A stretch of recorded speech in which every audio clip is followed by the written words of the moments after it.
Hello, Croatian Women's Network. Welcome back to another episode of our CWoI Leading Ladies podcast. With me today, our guest is Biljana Lovrinović Abel. She's actually one of our winners from Bosnia Herzegovina in the category of entrepreneurship. Biljana is actually our first guest from Bosnia Herzegovina. She also makes her home now in Cleveland, Ohio, in the United States. Biljana, welcome, and thanks so much for joining us today. Well, hello. Thank you very much for having me on today, Carolina. Biljana, you won the category of entrepreneurship, and you have a very interesting story. Tell us a little bit about how long you've been in Cleveland and how that came about. Yeah. So we moved to Cleveland in 99. So I've been here about 23 years. I came here with my family. We basically came here on something that is almost a typical Bosnia Herzegovina refugee story. We fled the war in 92, lived in Croatia for a couple of years, and then moved to Germany. And then from Germany, we made it to Cleveland, Ohio, where, we have made our home for, like I said, almost 23 years now. Wow. Not an uncommon immigrant story from whether it's Croatia or Bosnia Herzegovina. And how did you land on Cleveland as your final destination? Yeah, so we have family here that's been in Cleveland since 50s and the 60s. And my mom said, okay, we've made the decision to move to Cleveland, and we better move. We made the decision to move on to another continent, so we better move to a place where we have family. It was very easy to soften the landing. That was very smart thinking. Oh yeah. Now you have an interesting story, and I was so thrilled to see you a couple of weekends ago at the Acap conference, where there was a couple of hundred Croatian entrepreneurs, creatives, technology people, which was extremely inspiring. And you have a unique situation that you're an entrepreneur both in the USA, but also in Bosnia and Herzegovina. Tell us a little bit about how that came about. Yeah. So yes, in regards to Acap, it was wonderful to see you and a lot of the great entrepreneurs, and it's wonderful to see how we're all coming together finally after all the restrictions that we've had in the last few years. And very inspiring, and it also reminds me, how entrepreneurship, is something that can move a lot of things and a lot of energy. And in my own case, the story was pretty simple. I decided to start my own business in 2017 or 2016. And I was doing marketing and brand consulting for a lot of different companies and organizations in Cleveland and around Cleveland. And there was always a need for digital services. If I was branding a company, there was always a question: who is going to do the web development? Who is going to design the digital footprint for the company? And so I said, wow, this is maybe something that I really need to think about. And at the time, I heard that there are a lot of great developers in Croatia and Bosnia Herzegovina. And I said to myself, you always wanted to somehow give back, and you thought maybe, to help the country in one way or another. And I said, maybe this is the way to do it. And I was looking for a contractor or a web developer who would help me, and it happened to be a very nice young gentleman at the time. His name is Jan Anjic, and he really helped me a lot with the development area, but also in the administrative side, especially at the beginning. No small task. Thank you, Jan. I always say, no small task whatsoever. But yeah, so anyway, so that it really kind of fulfilled that side of the digital services that now I was able to couple with my branding services. So that's basically in 2016 I was starting Equus Group, and then in 2017 it was Galop Digital. So they sort of are growing together. Oh, that's an incredible story, and yet another example of creativity driving influence and clearly success as well. So that must be an interesting approach in your life because you're running a company on another continent. You're running two companies on two different continents with half a day's time difference. How does that impact how you organize your time? Yeah. So yeah, that's a very good question, because my guys, work on, obviously, Central European time, which is 6 hours from, already ahead of Cleveland. So tend to start early with them. So my days pretty much start at 4 a.m. And it kind of helps me actually get a lot of work done. My head is still fresh in the morning. So a lot of the work and creative juices flow very well in the morning. And so by 2 p.m., I tend to be pretty much finished with the actual tasks and work and communication. And then the rest is just organizing things, preparing for the next day or for, meetings, catching up, on things that I didn't, wasn't able to catch up during the morning. So it really kind of helped me. It really helped me because I didn't think that I would ever be able to start working at 4 a.m. I didn't think that that was a possibility, but this really made it possible, and it's actually quite good. I really appreciate the fact that I can be up early and start working early. I feel very energized actually. I bet it becomes a Yeah, good habit. yeah. Now, at the other end of the day, though, are you good at sticking to a stop time, or are you like so many entrepreneurs where we just keep going almost until we drop or we're just so tired we can't think anymore? Yeah, that's unfortunately one thing that I would love to learn how to do better, where to stop and where to find the break. I'm trying actually. This is something that I'm really trying, but there's still a lot to learn about myself as well, and where to say, okay, now this is the limit. Work will never run away, right? It will always wait for you, whether you want to finish it or not. It'll always be there. And that's an interesting point that you've raised, because I find that a curious characteristic of us entrepreneurs. There's the hunger to grow the business, to drive the business because that's our job, but it's also underwritten by, I think, a level of fear that there won't be work tomorrow, that there won't be work. Certainly I can say from my perspective, as much as I worry about, oh gosh, is there going to be work in the next 6 months, in the next year? It always comes because we're doing all the things we're supposed to do to bring it in. Yes. Oh my gosh, that is such a good point you're making. Because yeah, you're responsible for a family. You're responsible for your employees and their families. So you really want to make sure that there's always work coming in, so you can make sure that you do make their salaries, and that there's Yeah. enough money to budget for the business. So absolutely, I think that is, but yeah, that is something that drives us, that responsibility towards others, in making sure that there's always something in pipeline. But you're right, there will always be work for people who want to work. We I don't have always say here. that.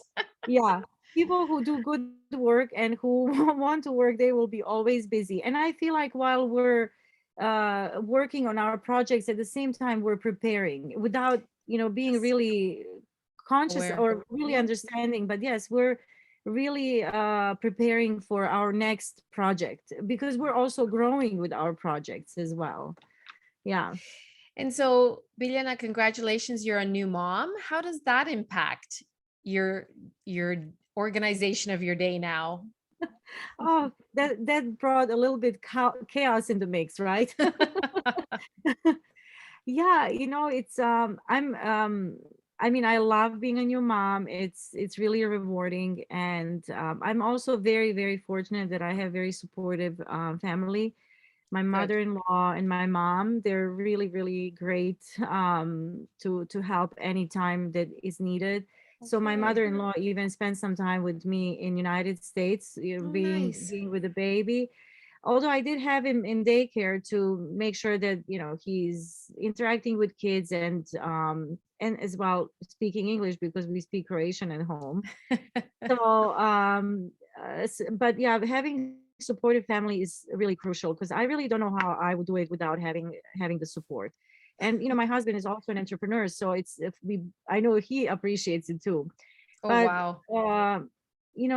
being a mom and an entrepreneur, yeah, it's teaching me also a lot. And when we were talking about when to stop and when to find the time for your family, Yeah. oh my goodness, that is the best way to really kind of let go of work and focus on a human being that is your child, and it depends on you. And it's really interesting to see how that impacts. And but also that motherly instinct always takes over, and always Yeah, always making sure that your baby's okay.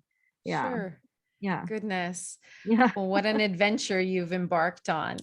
Yeah. Biljana, I'm going to ask you a question about what I call this tension for those of us who have lived outside of, whether it's Croatia or Bosnia Herzegovina. We've now lived outside of our home countries longer than we lived in our home countries or a country of origin.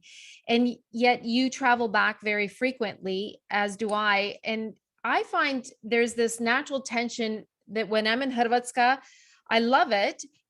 But then there are things that I think, gosh, I wish I could have this from Canada or this from Toronto, or I see systems and things that work really well here that I think could do really well in Croatia. But then the reverse happens as well, because when I come back from Croatia, I think, gosh, I miss all of these other things. And I think we all experience that through our lifetime, this natural tension of wanting to be there, but wanting to be here, and understanding the practicality of where we are. How do you experience that? Yeah. Well, I feel like we romanticize a lot. I feel like there's certain love that and certain emotions you feel towards the place where you came from, because of your family, because of certain memories that you've experienced, that you've collected there. And then obviously, going back there to do business, you also see this great lifestyle that is amazing. And especially when it comes to families, when you see how much people really care for each other, they're there regardless what's going on work wise. Family comes first. And that's something that is really, really hard to how would I say, you cannot underestimate the power of that, right? Yes. Then of course, you start dealing with the administration, and you start getting, trying to get paperwork done. Yeah. And that's when you start seeing how much chaos is there, right? How long it takes for certain things to be done, and Yes. how people there struggle Yeah. to get things done. So I mean, for us, obviously here we're used to everything being systematical.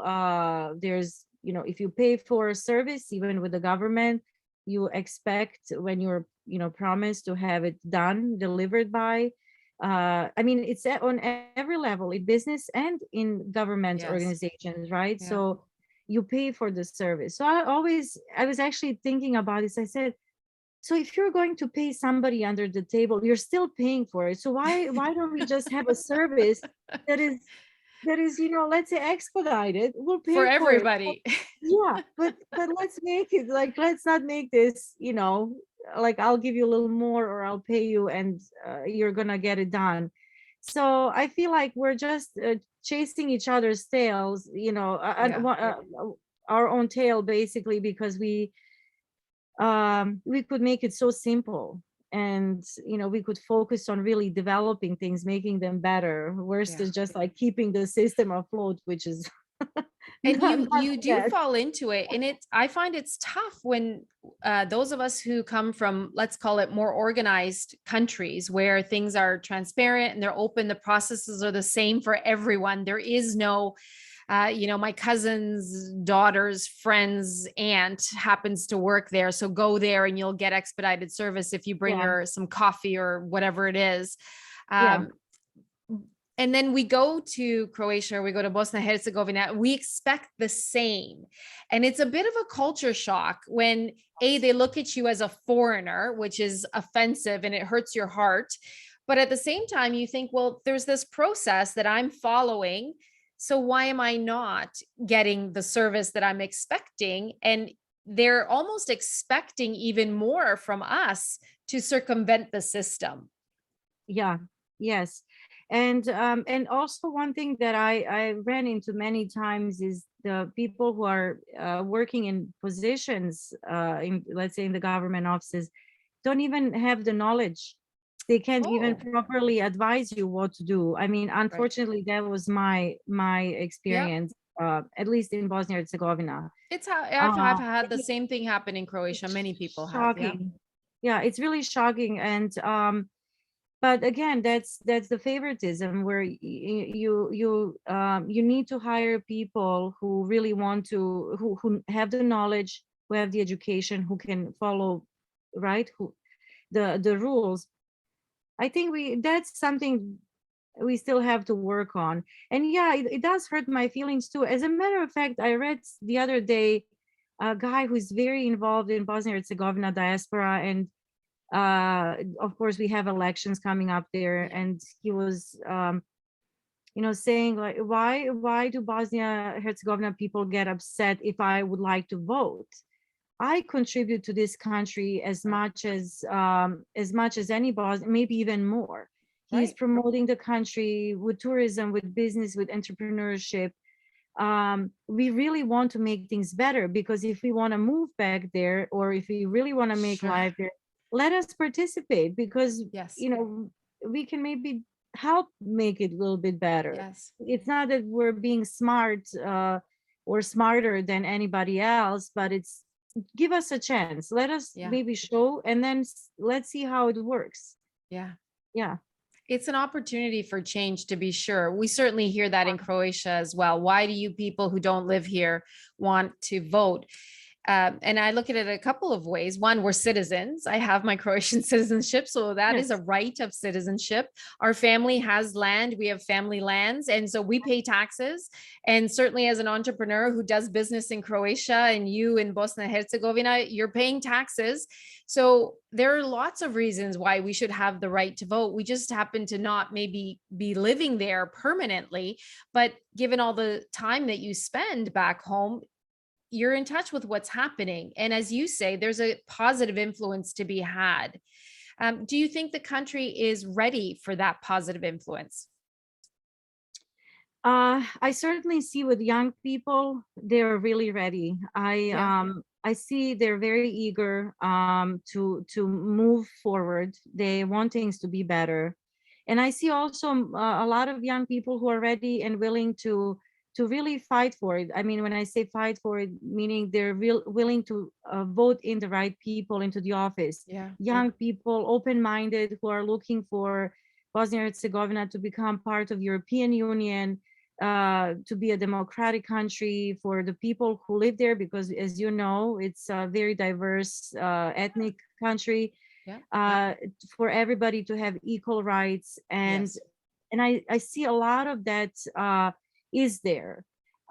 So I just hope that, because young people usually don't have the resources or maybe connections, so sometimes it's easy to push them to the side, especially the older, Right. more experienced politicians. Yes. But I hope that even those older, more experienced politicians will recognize there are all these really great young people. They want to do good things. So, open the road for them, right? Yeah. Let them do some good and new things for the country, like Croatia is doing, and like we've seen at ACAP.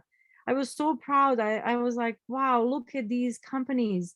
They are taking United States by the storm. They're setting up appointments, meetings in New York, like they were at home in Zagreb or Split or Yeah. Dubrovnik. I mean, just amazing. And I was like, wow, I wish we could, even in Bosnia Herzegovina, do this, the same thing. Yeah. You raise an excellent point, and there is that pride. And for me, it actually brings up the narrative that I would love to amplify much more, and that is that brand Croatia is more than sun and sand. It's more than just tourism, and we have to be to have good longevity. And like you, I was thrilled to be in a room full of highly successful Croatian entrepreneurs from Croatia doing incredible things and excelling and succeeding not only in Croatia and in Europe, but in fact in the North American continent, which just proves my motto, that is, good things can happen in Croatia. Great things can happen in Croatia. And I wish that the country itself would amplify that. And I think it's on all of us to do that by doing the things that we're doing now. It is incredibly inspiring. And often I get to talk to Croats here in the Canadian community, and I hear all about the bad things, all the things that don't work, all the things that should be changed. And often I'll get the opportunity to ask someone, well, when's the last time you went to Croatia actually? And they'll say, oh, it's been 30, 40, 50 years. And I say, don't you think that anything has changed in that time? Because there are great stories Yeah. and there are great experiences and there are great examples of the country moving forward. The thing is that takes time. And we Croatians, we're not that patient. Yeah. Exactly. Yeah, like everything in life, right? To change a culture, it's like in life, anything you want to change, it comes with experience, and you have to work on it. You have to be patient, and it will come. So yeah, maybe it's something that we have to understand. Like it's okay if it doesn't come overnight, Yeah. right? Because as they say, overnight success can take 50 20-year overnight 20 success. years. Yes, exactly. So yeah, so give it time and enjoy the process. Enjoy these things. Will be able to tell a story someday. Wow, look what we had to overcome Yeah. to come, to this point where, now we have one of the fastest electric vehicles in the world, and Croatian companies being part of the Wall Street, being on the stock exchange in the Yeah, United States. I mean, it's pretty incredible. So, it is. but it takes time, and that's okay. Let's enjoy the process, right? Let's enjoy the process. Excellent Yeah. advice. Biljana, you have an active life, two companies, two continents. You're very involved philanthropically. You're really involved in the community. Now you're a new mom. How do you maintain your energy, your enthusiasm, your resilience for everything that you put out into the world? Yeah.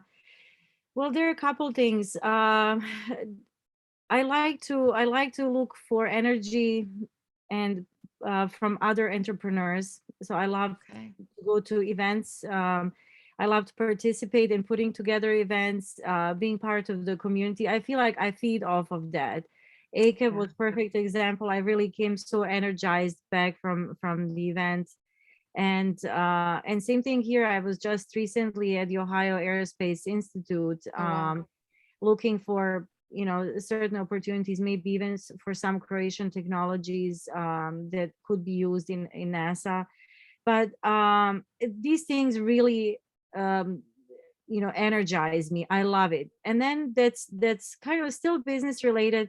But then the other things that I really enjoy to do in my free time is dancing. I love dancing salsa. I love doing yoga or bicycling.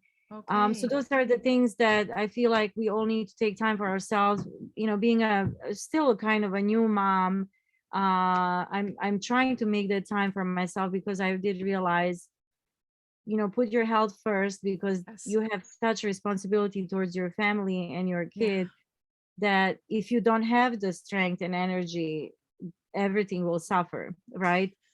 Yeah. It's important that we consider our health and ourselves first, in order to take care of everybody else, right? Yeah. Sounds so straightforward and simple, but not easy to do. Definitely not. Yeah, definitely not. I mean, daily, I sometimes have to convince myself of, doing certain things that are good for me, right? It's, Yes, it's good for you. You have to do it. that's It's like, okay, right. I'll go for it. I'll do it. You're not alone there, that's for Yeah, sure. yeah, yeah. I bet. Especially us women, I feel like we Yeah. sometimes tend to take more than we should. But Yes. I think that also what makes us so strong and resilient in many ways when things don't always go smoothly. Yeah. I think we probably learn more in those circumstances than when everything does go as planned and as Yeah, expected. exactly. Yeah. So, Biljana, tell us, what are you reading these days? Yeah. So I make the point basically every day to have a book on tape running on my Wow. phone, or when I'm driving, um, or some kind of online courses that I can listen to, Okay. and then always business advice that is good. Lately it's been things they don't teach you at Harvard Business School by Mark McCormack, or Something we should all read. yeah, something we should all read. Exactly, it's a very very insightful book. I do also listen to things how I could make myself better as a human being and as a person too. Actually, I should not Okay. forget that, because I feel like that's probably number one. What's important in business, being clear and being present Yeah. for your clients, for Yeah. your employees, for your family. Mhm. So it's good to also engage and read these types of books and material, as a reminder, right? Yeah. So, what do you read to relax? What I read to relax, probably it will be some sort of you know things about design. I love anything design related. Okay. I love to look up things on AIG, American Institute of Graphic Arts, and even in Croatia, I love looking at different Croatian sites. There are some really amazing designers and design companies in Croatia. I would say that would be probably my relaxation, and I like things on nature as well. Okay. Travel, nature magazines, yeah, yeah. Now, you're a big traveler. What are the top 3 destinations on your travel list? Yeah. So yes, I'm definitely loving travel, and I was talking to my husband. Hopefully we can take off a month or two and go to Africa. We have a friend who is a missionary from Croatia Oh, wow. in Tanzania, in Arusha, and I said, how awesome would that be if we could just work remotely, take the baby with us, and just go, on Kilimanjaro, and, just get to know people, because we have a friend who's been living with, Tanzanians for now 30, 40 years, who Wow. goes around. And then Latin America, South America would be definitely a great place. There's a lot good stuff there, a lot of beautiful nature and culture. And Asia. I mean, I haven't really done much in Asia, so I would say anything in Asia would be okay. All brave Yeah, and courageous yeah, destinations. And yes, talk about living really your life to go to Africa for a few months and work from there. How incredible. yeah. Yes, that's still in planning. I would love to do it. I feel travel should not only be about being on the beach and soaking up the sun. While we're there, why not get to know the people, get to know Yeah. their culture, and really immerse yourself in the culture, especially if you have kids. I think for them that's invaluable, to just have them experience other cultures. It just makes you so much more open-minded. Yes. Yeah. Yeah. And you're raising a global citizen then. Yes, exactly. That's Yeah. kind of where our roots are, aren't there? Absolutely. I feel like the more we know the world, the more we can contribute. We can. My husband, for example, he has done business with people from all over the world in different trade, and I was thinking, wow, if he never traveled, or if he wasn't exposed, he could never do this, right? So, and he basically can now do business with people in Africa or Asia or South America, and he's in Croatia or he's in Bosnia Herzegovina. So Yeah. he doesn't necessarily need to be in Yeah. other places anymore. Isn't that incredible? Yeah.